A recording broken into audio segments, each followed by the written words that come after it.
Hi guys, and welcome back to my channel. It is almost Christmas time. We are close to Thanksgiving, and if you're anything like me, you've probably already bought some gifts for people. But I want to get you guys a book gift gifting book gift guide, whatever you want to call it. I went around and just rounded up a bunch of books that I like that fit different categories so that you can find inspiration for any kind of books that you want to buy, whether we're talking about for your kids or for maybe your parents or your siblings or just friends. Hopefully I'll cover like all of the different kinds of interests. So whether you like fantasy or you like nonfiction, I have a book for every one of those categories. So I tried to limit it to 20 books, but I do have 21 just because I couldn't find any books that I wanted to leave out. So this is going to be slightly chaotic, but hopefully I will get through all the books.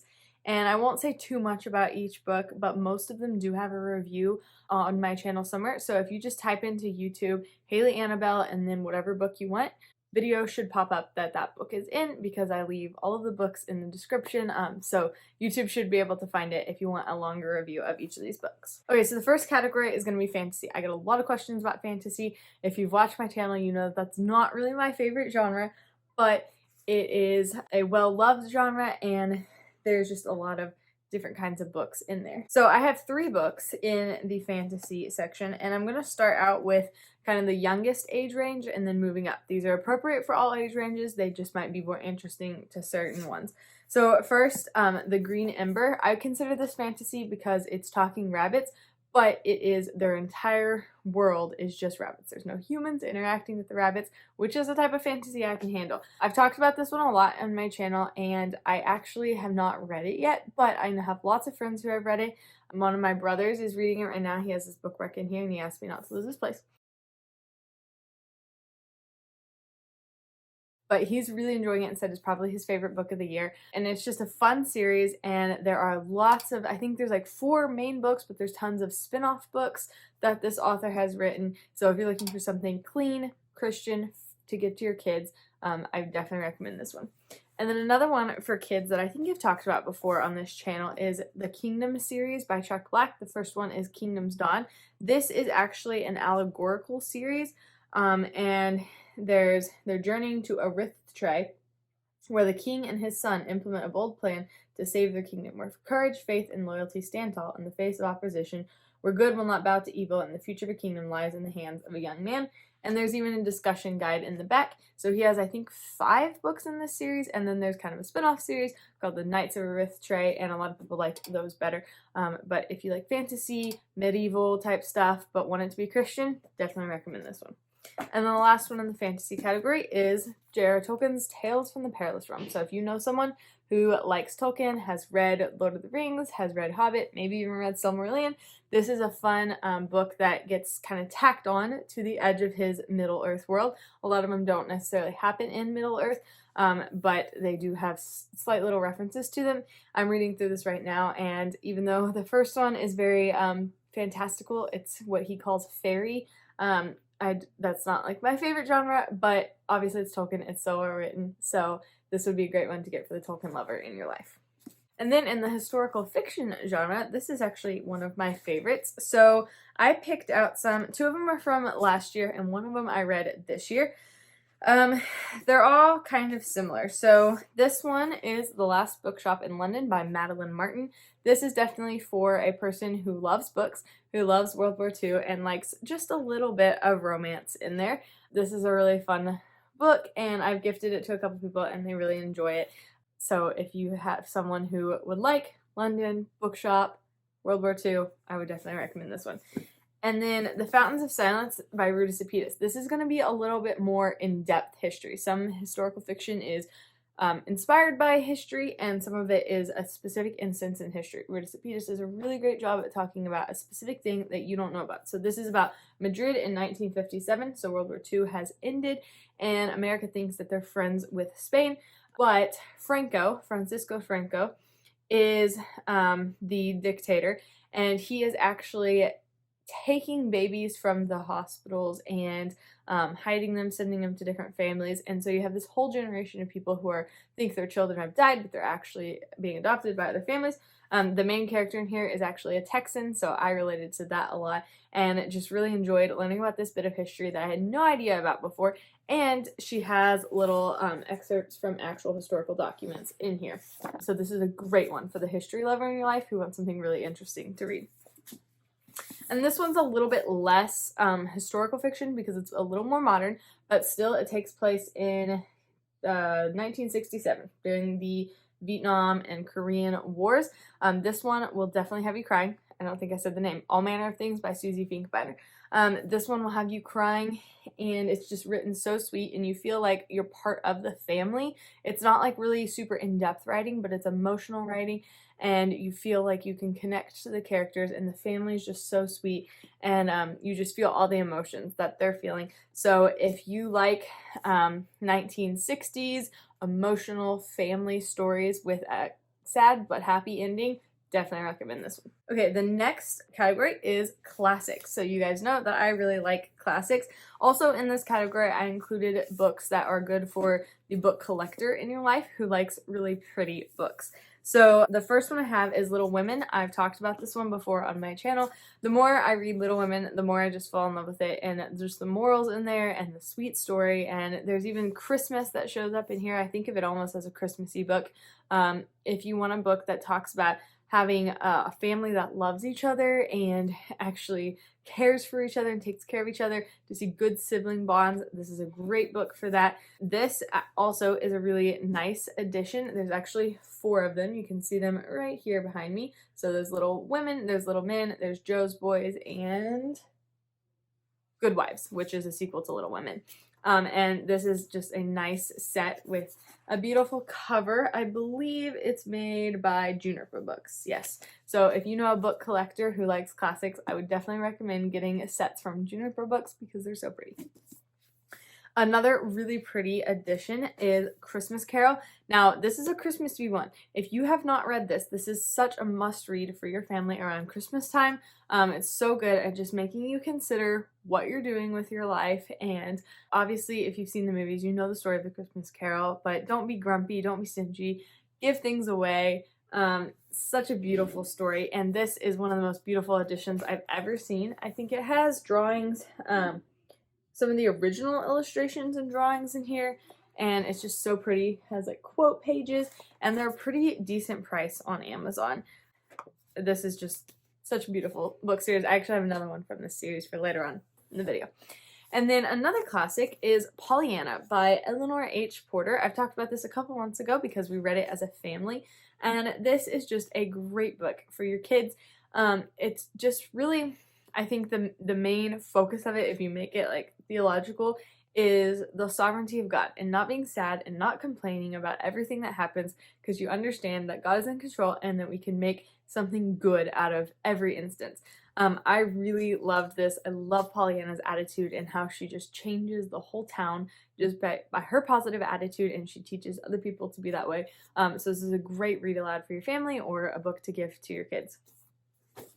And then the last classic is one I read this year and quickly became one of my favorites. I don't have a pretty copy, but it's Northanger Abbey by Jane Austen. I highlighted so many things in this book because there's just so many good quotes, and it's such a well-written book. This one, you should get it for anyone who likes classics, but also for anyone who likes Gothic books, because this is Jane Austen making fun of the Gothic novels. So if you know someone who likes Jane Eyre or Wuthering Heights or books along those lines, Northanger Abbey would be a really great one for them, just because it's really funny in how she makes fun of the stereotypes and things actually go right in this book, and she actually stands up for herself. I just thought it was hilarious, witty, and a really great book. Okay, now moving on to a couple more kids books, and these are Lamplighter books. So if you've been around here in the past, I've talked about Lamplighter books. We have a lot on our shelves as a family. They actually have a subscription you can do. I believe you pay $24 a month and you get a new book every month. Some of their books are a little bit more expensive than that. Some of them are around $30, so you get a deal on some of the bigger books.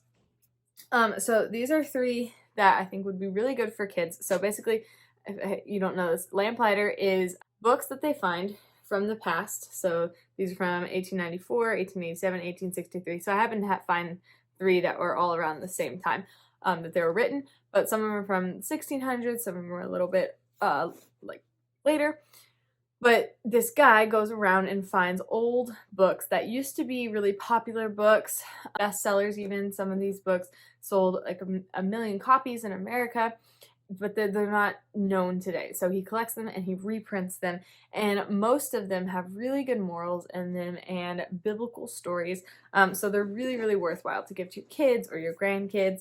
I picked, for like a younger age, I picked one for girls and one for boys. Of course, they can both read these. They're not exclusive, but I picked one that might be more appealing to each one. So The Robber's Cave, honestly, I don't remember what this one was about, but it's very adventurous and has a biblical moral lesson. And then Little Threads by, you might have heard of Elizabeth Prentice. She wrote Stepping Heavenward. I like this way better than Stepping Heavenward. I think I got that author right. Let me know in the comments if I got that wrong. But Little Threads is really good, and it's about 2 kids. So one of them grows up like really rich and privileged, and she is very ungrateful and complains about everything. And then one of them grows up with basically nothing, like literally nothing.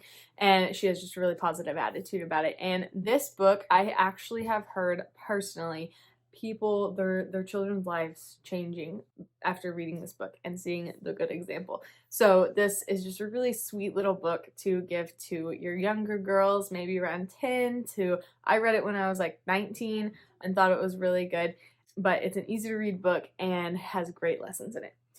And then the last one in this Lamplighter set that I chose is Titus, Comrade of the Cross by Florence Morse Kingsley. The font is hard to read. I read this one last year and totally did not expect to read it, but it is biblical fiction. So it follows the story of Titus, who ends up there when Christ is crucified. So it doesn't really add anything to the Bible. Titus just happens to be in a lot of the places as miracles are happening and teaching is happening, and then he happens to be there whenever Christ is crucified. And this totally just gave me a different view of the cross and of what that meant, and it was just a really sweet story and impactful, and I enjoyed it a lot more than I thought I would. So if you like biblical fiction, I would definitely recommend picking this up. Okay, one more category and then a few random ones. So nonfiction category. A lot of people might not like reading fiction, but they do like to learn through nonfiction, and I enjoy both. So I have a lot of great recommendations for nonfiction. So first of all, that pretty Christmas Carol that I showed you, they have other ones in the series, and one of them is The Hiding Place. I have not gotten a chance to read this edition yet, but I have read this book. This is about World War II. It's Christian. If you haven't heard of this, Corrie ten Boom is in the concentration camps and talks about just how her faith was grown during that time, and her sister was such a great example of just faith. And so there's pictures and illustrations in here, and again, it's just really such a beautiful book. So I would definitely recommend going to look at these books. And then another really beautiful book is for the math lovers that you have in your life, the nerds, the scientists. This is an amazingly beautiful book, even if you don't know a ton about math. Fractals by Jason Lyle. If you don't know what a fractal is, it is part of the Mandelbrot set, and this pattern goes on forever. The different portions of this mathematical formula, it infinitely repeats, and we find it in nature a lot. And so this book helps to show like biblical perspective of this and how it's not possible that these things could have just evolved in nature, that obviously there had to be a creator. I found it super fascinating and a really well-made, just beautiful book. So this is a great one to get. And then 2 more Christian books I have along the Christian living counseling side of things. One is Anxiety, Knowing God's Peace by Paul Tauchis. This is a 31-day devotional. So it's 1 page basically that you read with a scripture verse, and then at the end of the devotional it has these questions down here, reflection and action questions. I have gone through this with at least one counselee, and it is just such a great book. I recommend it to so many people because he just lays out what anxiety is, what the remedy for it is. I think that this is just so valuable if you struggle with anxiety at all or know someone who does. This is a great book. And then another one that is Christian is Heart and Habits by Greg Gifford. I actually got this signed by him. This one, if you've watched my videos, I was skeptical of at first, but I really loved it, and it really gives a great perspective on habits and your motivation for why you should do things, especially if you are a disciplined person like I like to be, and you like to schedule things out, and you like to work out and do all these things. So if you're like me and you really like to kind of be organized and work out and just have all of these habits, but you don't really know what your motivation is for doing it, or you're really struggling with being selfish about it, this gives a really great perspective and really changed the way that I thought about what I'm doing and how I'm changing. I use a lot of these principles in counseling because he talks about how you shouldn't just jump in and, you know, on New Year's you say, I'm going to have all these resolutions and I'm going to read 100 books this year, and then you end up failing and just feeling really guilty. He says start with small habits. Really great book. And then the last nonfiction I have is Bomb by Steve Schenken. I listened to this fabulous book. This is about the making of the bomb in 1938 and Oppenheimer. If you watched the movie or were interested in the movie, this is a much better option than that because it is mostly clean. I think it has a little bit of language in it. This one is technically a kid's book. I don't know, it has a couple of pictures in here, but I just found it really fascinating, not boring nonfiction. It talks kind of about the science behind it and just the race to build the first atomic bomb. Really great book. Really great for high schoolers or adults who are interested in the World War I history or science or Oppenheimer or any of those things. Okay, and then a few random little categories that I have. So these are books that either I really enjoyed this year or I have one that I really enjoyed whenever I was younger. So the one that I read quite a long time ago is A Series of Unfortunate Events by Lemony Snicket. There are 13 of them. This is the first one, The Bad Beginning. These books are not for everyone, but if you have a friend who is super sarcastic, maybe has a little bit of a dark sense of humor, this is definitely the book to get them. This is hilarious. Lemony Snicket is a pen name, and he just wears that identity of Lemony Snicket so well, and these books are sad and depressing, but also funny. They're such a fun read aloud if this is your kind of thing, and really great for vocabulary. If you want your kids to learn a lot of new vocabulary, Lemony Snicket includes a ton of big words in there, and he even explains what they mean and different phrases and idioms. It's so fun. If you are or know a teenager or an adult who really likes kind of thriller type books, biological warfare, kind of exciting suspense, James Hannibal's the way to go. The one I really loved this year was The Paris Betrayal. This one is also kind of allegorical.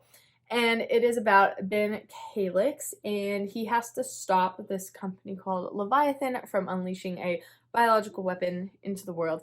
And it happened to come out in 2020, which is kind of funny because he changed some of the things in here to kind of fit everything that was going on in 2020. But it was a really great book. I enjoyed, and it kept me on the edge of my seat. I think you would really enjoy it if suspense is your thing. It is slightly violent, so if you are sensitive to that, just watch out. There are points where it just feels like nothing good is happening, and it just keeps getting worse and worse. So just be aware of that, but it's definitely a great book. And then the last one is if you know someone who likes like math, YA, thriller type books, Calculated by Nova McBee is written phenomenally well. There are very few books that are written in the last decade that are written this well. Interesting, clean, engaging. You kind of learn things from it. It's so interesting. So it's about Jo River, who she's a math prodigy. She can basically predict things based off of calculations. Like if you've seen Mr. Peabody and Sherman, where he has all the calculations pop up in his head, that is the vibe of this book. And it starts off in China, and so you get to learn a little bit about the Chinese culture. And there are 3 as of right now. I think she is writing a 4th. I loved these books. My sister and my mom loved these books. So if you're looking for kind of that mathematical prodigy type book, this is a really great option for that.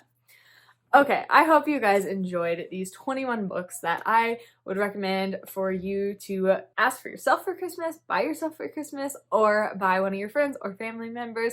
These are some of my favorite books, some that are mostly all clean and that maybe you can enjoy and share with others. All of the links for these books will be down in the description, and if you order from those links, that actually does help me and make me just a little bit of money, so that it would be super helpful to support my channel around this Christmas season. So I hope you guys are having a great holiday season and enjoying time with family and hopefully getting some reading done, and I will see you guys back here next week. Bye!